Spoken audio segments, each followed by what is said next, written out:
a lot of people were going AWOL. When we got orders, because we were in rapid deployment units. Your one, you got an A and a B bag. That B bag is always in the day room ready to go. And you get the call, boom, you grab that A bag, and that's it. You will never be seen anymore. That's how it was for me. Like when I got the call every time, I got the call, grab my A bag, and from that point on, I wasn't seen for months, maybe a year, at a time. And that's just how that system worked, brother. But yeah, that addictive personality, I wanted to kind of go back to that, what you were saying, brother, because in the middle, a lot of people think, oh, you've been in the military, you didn't experience no things. But what they don't understand, and what you highlighted, was every military base, there's a town outside of that where the soldiers interact. Like for instance, I was in Fort Hood, Texas. And that's Killeen. I've been to Fort Hood. Yeah. I've been out there. The hood, so Fort Hood. So Killeen is the town right out there, right? Yeah, at Harker Heights. Remember Harker Heights? Yeah, I've been there. Yeah. So you as a soldier, you're interacting with the element that's right there outside of the base every time, no matter where you're at. Yep. And a lot of soldiers succumb to what's going on in those towns.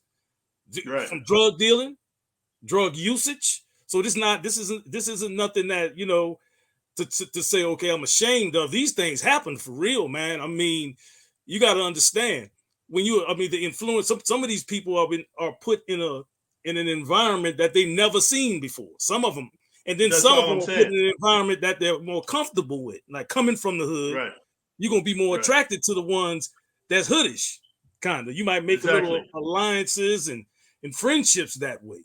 And that's how it was with me. I was a bouncer myself at the club. I was in Fort Riley. I turned into a bouncer myself, working. Well, no, it's an easy way to make money. It's easy way to make money. In the military, you know what I mean? But then if you're a physical person, you didn't mind throwing somebody out the club if you're a physical person. Exactly. Anyway. But I had to share that story with you guys because it's very pivotal. So when I went to San Quentin. Well, first I went to the county jail, with Salinas County Jail. And that's when I really understood California politics, Drew, because even though I was a bouncer in Seaside. This was an all-black neighborhood. This had Seaside Crips and Bloods, but it was all black. So I understood because I'm from the hood. And I'm going to be honest with you, I've never really been around Mexicans. Like, I've seen them, but even though I'm Puerto Rican, like, just so you guys know, and Tank understands, he's from Louisiana. Louisiana, they got these people called a Creole. So all a Creole is a black person that got some French blood. That's all it is. And this is what I tell people on my channel, Drew. A Puerto Rican is just a black dude who's got some Spanish in it. That's all it is, because without slavery, there wouldn't be Puerto Rican. So when these Puerto Ricans come over here talking about they white and all this, I'm like, bro, you don't know your history. You're called Afro-Latino. Right. And that's what separates us from Mexicans. Mexicans are more like the white with the Spanish. Puerto Ricans are more black with the Spanish. So that's the difference. So anyway, I'm a bouncer and everything. I understand that culture. But when I go to Salinas County Jail, the Mexicans is in there and the white boys and the blacks, and Tank is all this racial tension. Like, I didn't know it was like that because I didn't really experience that growing up. And it's just all these race wars, and they telling me, because my last name's Gomez, they like, oh, you got to make a choice. Like, you ride with the Vatos or you ride with the brothers. And this is what I told Drew. I'm not going to disrespect my mother, because my mother is West Indian, which is from Barbados. I'm not going to disrespect my mother and ride with the Mexicans. And I'm not going to disrespect my father and ride with the blacks. I just ride by myself. And that's where the problem came in. And it was crazy because I was an other. And then the point I'm making, when I got to San Quentin prison and I saw the murder and the lifers and all this, I just said to myself, Tank, I said, man, how did you end up here? Well, you know, you shouldn't have smoked the weed and you shouldn't have hit the crack pipe. Okay, that's behind. So how do you change it? And I just want to share this with you and Drew. People don't understand it. There's drugs in prison. There's crack in prison. There's cocaine. There's weed. There's anything you want's in prison. But I made a decision. Nah, man, that's what got me in here. And even though I had 26 years, Tank, I said to myself, from this day forward, I'm not going to continue to embarrass my parents and stuff, because I'm into family. I'm going to right my wrongs. I can't change the fact I'm in it, but I'm not going to be messing with drugs and messing with these gang members. So I went on the path of righteousness. I studied theology for 4 years, Tank. I studied theology. So I just had I had a pact with God. Check this out, guys. I told God, I said, "Dear God, if you protect me from all this violence in here and give me the strength to smite down my enemies, I shall not defile myself or mess with none of these homosexuals or use drugs." This is what I told God. Right. And I really believed it. It was like the Samson prayer, right? Right. So Right. that's what kept me just not messing with drugs and homosexuals. But at the same time, I wasn't in the game. So when you rap by yourself, they try to make you pay rent. They try to extort you. And this is how I got to be famous with Drew, because my martial arts got tested daily. So that's why he'll tell you in California, people know me now because, Tank, I respect you, man. I know you from the hood. You battle tested. But we can both agree there's a lot of martial artists been studying martial arts since they was a kid. They never been in a real fight. Right. Yeah, it's one thing to go to competitions, my friend, where there's rules. Right. It's a whole nother thing. So that's why when Drew got to know me, I'm battle tested martial arts, because every day in prison, somebody's like, "Hey, Vato, you by yourself, you're gonna pay rent." Or, "Hey, my man, you're gonna pay rent because you." Or, "Hey, we're gonna extort you." And I'm like, "Nah, my man, I think you got me mixed up." And so to answer your question, that's what made me change, because I was like, I don't want to be in this environment. And that's when I really started taking theology and taking college courses and just working out. And then I went to the parole board a few times. I finally got out, and that's when I just decided to just be a straight square. Right, man. Bro, you got a strong, compelling story, man. And I'm hoping that this helps a lot of people who are paying attention and listening.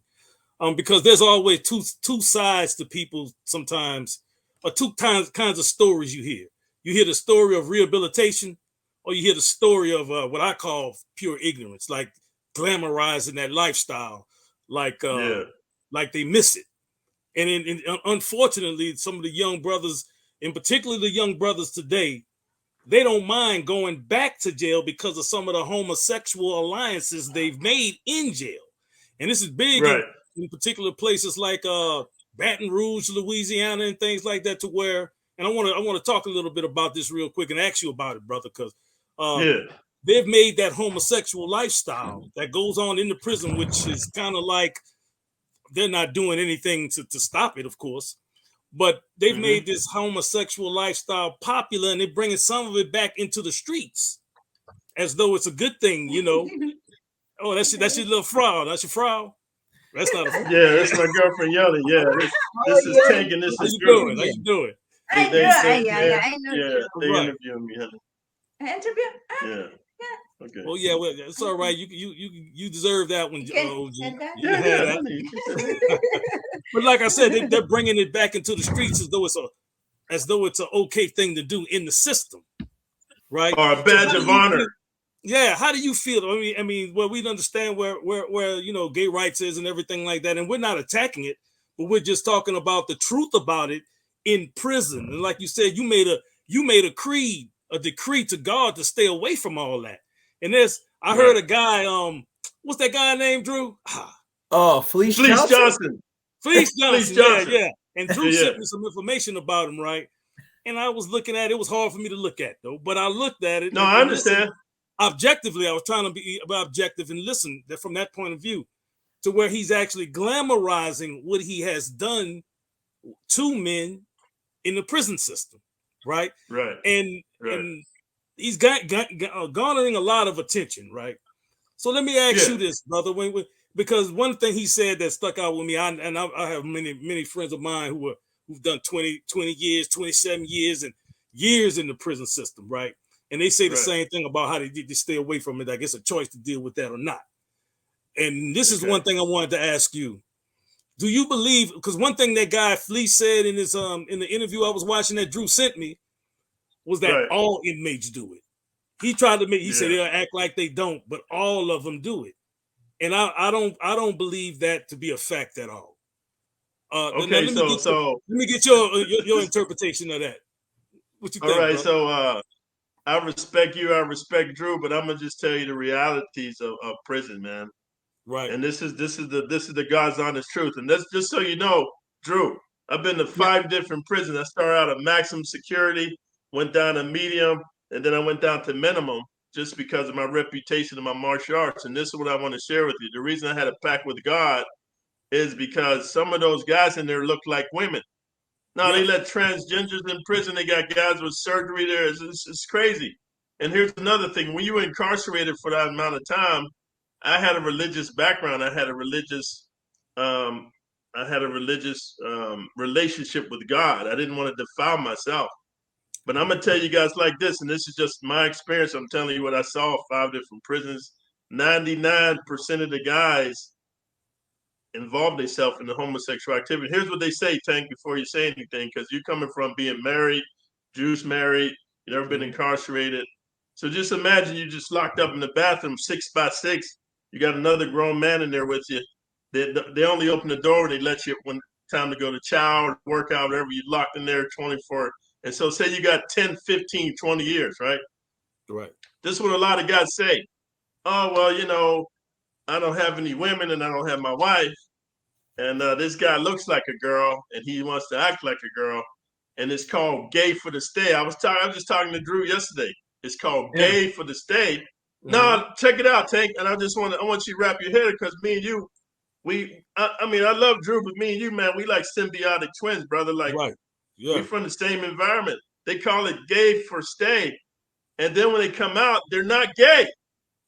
They got a wife and a girlfriend and kids. They never look back and do that again. But their excuse in their head is like, hey, I'm locked up. I got these needs and jerking it ain't on it and this and that. They rationalize it because I had some stand-up dudes I knew that I respected. Mm-hmm. And I'd catch them doing homosexual activity.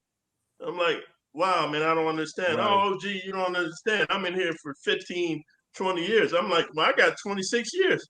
Yeah, but they used to call me the monk, Tank. No, that's all I did was read the Bible and the Quran.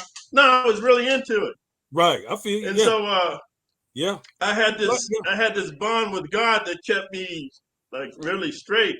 But the guys that didn't have a serious religious, I'm talking about a serious background, not one of these religious people where you fake in church because your parents make you go, but somebody that's really into the word. Right. No, their carnal flesh would get to them, and they'd be messing with these homosexuals, man. Right. Now, I hear people talking about, oh no, everybody don't do it, and this and that. I'm like, okay, I can only talk about where I was. I can't speak about it everywhere else. But I'm saying with the 5 prisons I was at, 99% of the dudes was doing it. That's why there's so much murder in prison because they be killing each other over these gay dudes, man. I got a partner saying the same thing. Yeah, I did an interview with a Jose Sanchez. You can see on my channel, Jose Sanchez, a good friend of mine. He did 13 years up in there, but he was telling me the same thing. Now I had another friend of mine, though, OG, that I wanted to because I'm talking more about the rape side too. Because the consensual side is kind of different, I think, but the rape side. A friend of mine that I know now, he wound up doing 22 years, and he was raped in there. And he was, one of the things with counseling this brother to let him know that he's still a man. He's, because he said, man, they caught him in the shower, took a soapy towel, threw it in his face, and went, and took advantage of him, then knocked all his teeth out and everything. And he was unconscious. So go ahead. Yeah. So let me talk to you guys about the rape. Happened to him. Yeah. And so he was always feeling victimized when he was in there.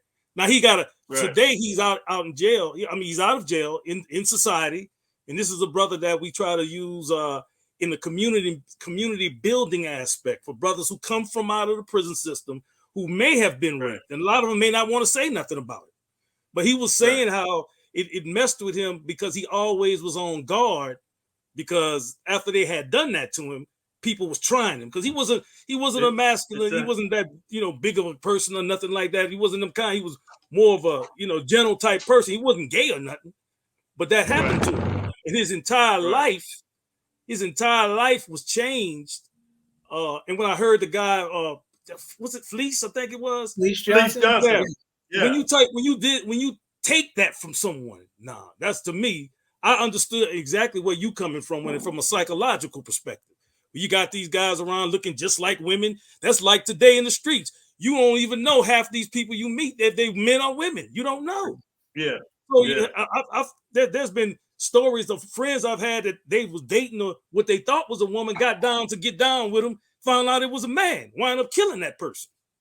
But let me differentiate, because when you're in the men's prison, you obviously know it's a woman. I mean, a man, even though she looks like a woman. I know that. Yeah, but I'm saying this the look. Yeah, but psychologically, what I'm saying. But I wanted to address the rape thing, and this is what I used to talk to Drew about a lot. That's the reason why a lot of guys come into the California penal system. They end up becoming gang members. Why?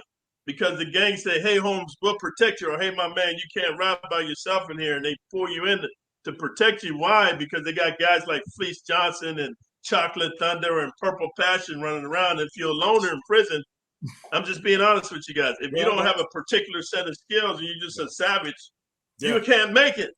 No, if you're just some regular dude, never worked out, never did martial arts, you're just a good dude.